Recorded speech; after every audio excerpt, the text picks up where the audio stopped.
Good morning, Alex and friends. I'm Grace. Today is Saturday, April 26th, 2025, and you're listening to Alex's News.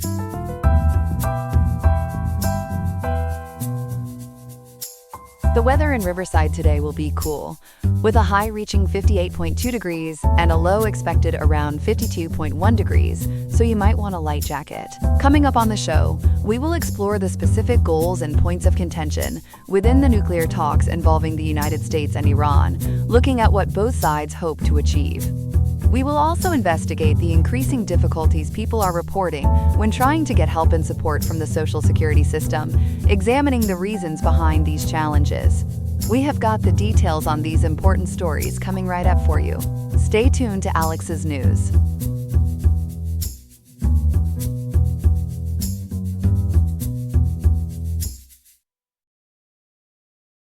We begin this morning with significant diplomatic movement on the international stage. For the first time since the U.S. withdrew from the Iran nuclear deal nearly 7 years ago, expert-level talks are underway between Washington and Tehran.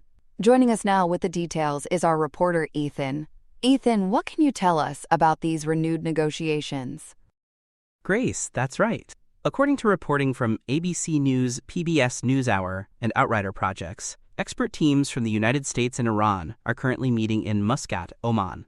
These talks, which began today, April 26th, represent the first publicly acknowledged structured negotiations specifically on Iran's nuclear program since the U.S. pulled out of the original deal, known as the JCPOA, back in May 2018, as noted by Perplexity and ABC News.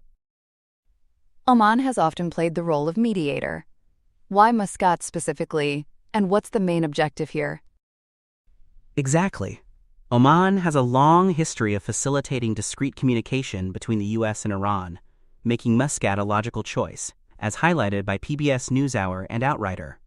Outrider also mentions previous, less formal talks happened there and in Rome.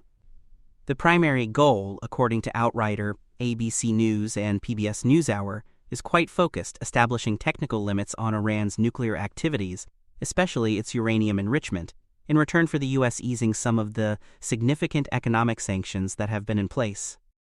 Who is actually at the table leading these sensitive discussions? Leading the delegations are Iranian Foreign Minister Abbas Araghchi and the U.S. Middle East envoy Steve Witkoff, according to ABC News and Outrider.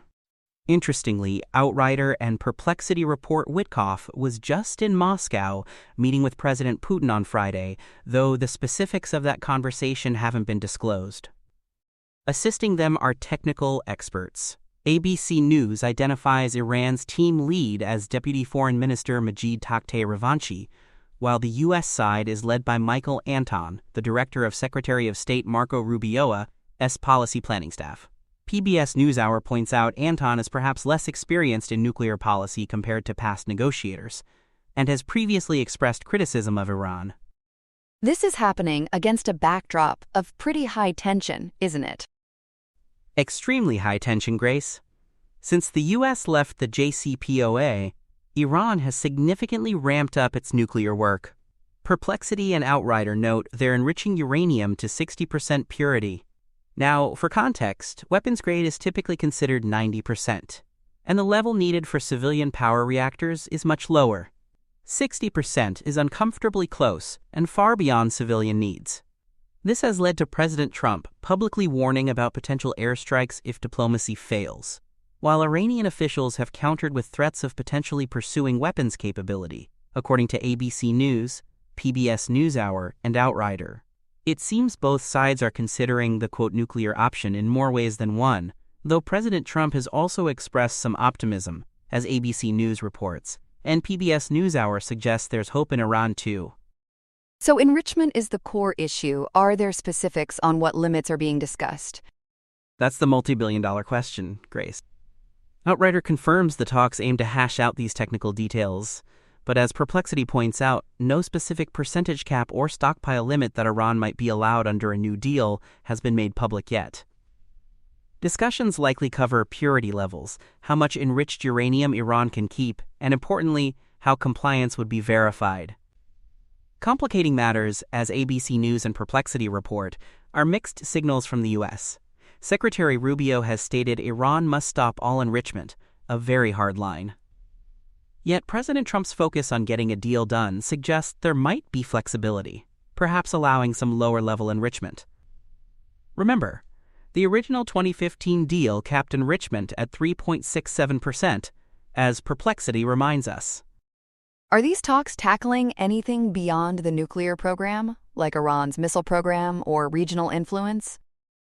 Based on the reporting from ABC News, Outrider, and Perplexity, it appears the scope is quite narrow right now, focused almost exclusively on the nuclear enrichment issue in direct exchange for sanctions relief. Perplexity notes there's no mention of discussions covering Iran's ballistic missiles or its activities across the Middle East. This narrow focus is interesting because that very point, that the original deal didn't address these broader security concerns, was a major criticism from figures like Secretary Rubio. And how is the rest of the world reacting? International players are definitely watching closely. PBS NewsHour reports Iran has been coordinating with China and Russia, with representatives meeting recently with the International Atomic Energy Agency, or IAEA. While Beijing and Moscow back Iran's right to peaceful nuclear energy, the IAEA itself has voiced concerns about Iran limiting inspections. Regionally, allies like Israel remain very wary, as PBS NewsHour and Outrider mention, fearing any deal might not be strong enough to truly prevent Iran from getting a bomb. It's a complex situation with a lot of moving parts. Ethan, thank you for breaking down story number 1 for us this morning. You're welcome, Grace. For our second story this morning, we're turning to an issue affecting millions of Americans' Social Security. Many rely on it, but accessing those benefits is becoming increasingly difficult due to deep staffing cuts at the Social Security Administration. Here with the details is our reporter, Chloe. Chloe, just how significant are these cuts we're hearing about? Grace, they're substantial and creating a real crisis. According to reporting from both NPR and WETX newsfeed, the SSA is cutting its workforce by about 12%. That means shedding around 7,000 jobs, bringing staffing down from roughly 57,000 to 50,000 employees. Data compiled by Perplexity API indicates this is the agency's lowest staffing level in decades. It seems they're really trimming the fat, but maybe cutting into the bone? The lowest level in decades? Why such drastic reductions now? It stems from a push for federal workforce efficiency under the Trump administration. WETX newsfeed even reported that figures like Elon Musk may have advised on cost-cutting measures. These cuts aren't just happening through attrition. NPR noted about 2,000 employees took buyouts from field offices, hitting some local offices incredibly hard as some lost half their staff. Perplexity API data confirms over 2,500 buyouts agency-wide.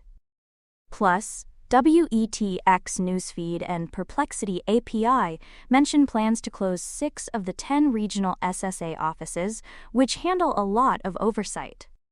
Closing regional offices and losing thousands of staff, how is this impacting people trying to get help from Social Security? Let's start with just trying to call them. Calling has become an exercise in extreme patience, Grace. NPR reported average waits were over an hour and a half soon after the cuts began. More recently, Perplexity API data from March 2025 showed the average wait to speak to someone was 1 hour and 39 minutes. That slightly down from a peak in January, but still miles away from the under 5-minute waits seen before 2010. WETX newsfeed specifically highlighted 2-hour delays just to schedule an appointment over the phone. People are literally being put on hold indefinitely. An hour and 39 minutes on average just to talk to someone. That's staggering. What about those applying for disability benefits, who are often in very vulnerable situations? That's where the impact is particularly alarming. WETX newsfeed reported that staff are completely overwhelmed, still processing applications from 2023. They're warning that wait times for a decision could stretch out for another * year. This adds to an already tragic situation. AWETX also noted that 30,000 applicants died while waiting for decisions back in 2023. Perplexity API analysis projects the disability claims backlog could balloon towards 2 million cases. It's a heartbreaking delay of game. Losing people while they wait for help is just awful. So if calling is impossible and disability claims are backed up, is going to an office in person any better? It's also become much harder. WETX newsfeed found appointment booking windows are stretching beyond a month. And as NPR mentioned, some field offices have lost significant chunks of their staff. AWETX reported 40 offices lost 25% or more. Policy changes aren't helping either. WETX noted the elimination of phone-based benefit applications pushes people online or requires in-person visits, which is tough for those without internet access or mobility issues. It sounds like a perfect storm of reduced access. What's the situation like for the employees who are still there, dealing with this? Morale is reportedly very low, Grace. NPR accounts describe remaining employees as feeling overwhelmed and burned out by the crushing workload. The agency is trying to reassign staff from headquarters to field offices, but there are concerns about losing specialized expertise and not having enough training time.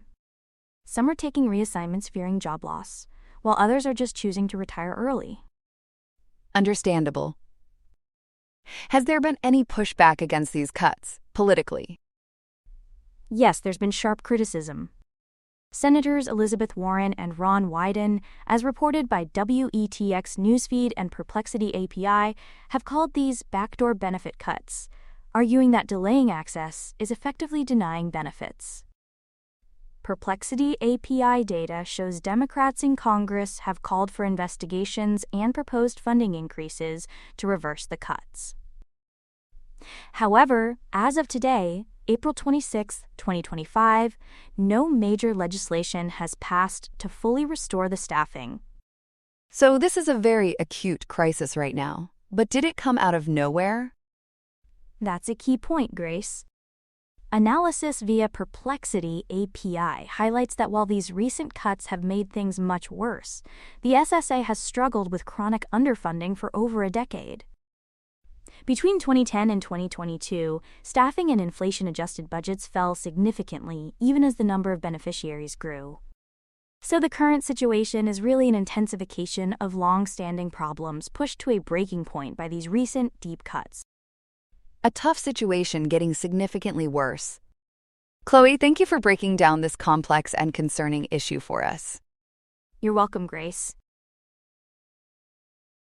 Okay, here are some other headlines. Pope Francis, who passed away on April 21, 2025, at the age of 88, chose Romea's Basilica of Santa Maria Maggiore as his final resting place, a decision he attributed to divine guidance from Mary herself. This marks the first papal burial at this basilica in over 300 years and, significantly, outside Vatican walls, reflecting his identity as a, quote, of the peripheries. His interment was designed to be humble and essential, using 3 nested coffins without ornate adornments, consistent with his emphasis on simplicity. The basilica held special significance for Francis, who often prayed before the Salus Populi Romani icon, housed there before and after international trips. His funeral procession traveled through Rome's streets, allowing thousands of the city's underserved residents, whom he frequently assisted, to pay their respects directly. Among the dignitaries attending the funeral service on April 26 was President Donald Trump, despite past public disagreements with the Pope, particularly over immigration and climate change. Following the Pope's death, Trump praised him as a, quote, man, and ordered U.S. flags flown at half-staff. While in Vatican City, Trump also held a brief, 15-minute meeting with Ukrainian President Volodymyr Zelensky, described as, quote, very productive. Turning to domestic politics, a recent AP NORC poll finds division within the Republican Party regarding former President Trump's priorities. Only about half of Republicans surveyed believe Trump has focused on the right issues, suggesting some ambivalence among his own party members. Public perception overall is more negative, with most Democrats and independents thinking Trump has not prioritized correctly. In Kashmir, tensions have escalated following unprovoked small arms fire from Pakistani troops towards Indian military positions along the line of control for the second consecutive night on April 25th and 26th. The Indian Army reported firing occurred all across the LOC and responded with small arms. No casualties were reported. This follows a deadly attack on April 23 near Pahalgam, where gunmen killed 26 people, mostly Indian tourists. India blamed Pakistan for the terror attack, which Pakistan denies. A group called Kashmir Resistance claimed responsibility for the massacre, the worst civilian-targeted violence in the region in years. Finally, Ksenia Petrova, a 30-year-old Russian-born researcher affiliated with Harvard Medical School, remains detained by ICE in Louisiana, awaiting a judge's decision on her deportation to Russia. Detained since February 2025 after failing to properly declare frog embryo samples at Boston Logan Airport, her visa was revoked. Petrova, a critic of the Russian government, fears persecution if deported. Her case has drawn concern from the scientific community, highlighting potential impacts on research and the recruitment of foreign scientists. A judge recently found the government's case legally insufficient, ordering stronger evidence. That's all we have for now. Today's episode was made by Alexander King, with Claude Sonnet 3.7, Gemini Pro 2.5 Experimental, Gemini Flash 2.0, Perplexity Sonar Pro, and Google Cloud Text-to-Speech. I hope you have a great day. I'll see you tomorrow, Alex.